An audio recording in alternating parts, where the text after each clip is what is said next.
يا عبادي الذين آمنوا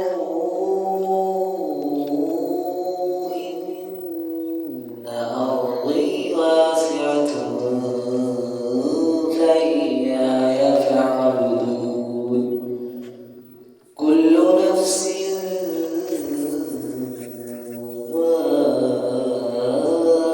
ذائقة الموت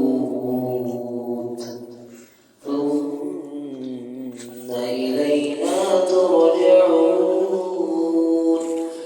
والذين آمنوا وعملوا الصالحات لنبوئنهم من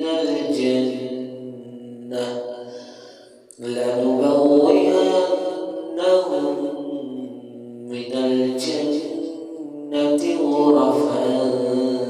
تجري من تحتها الأنهار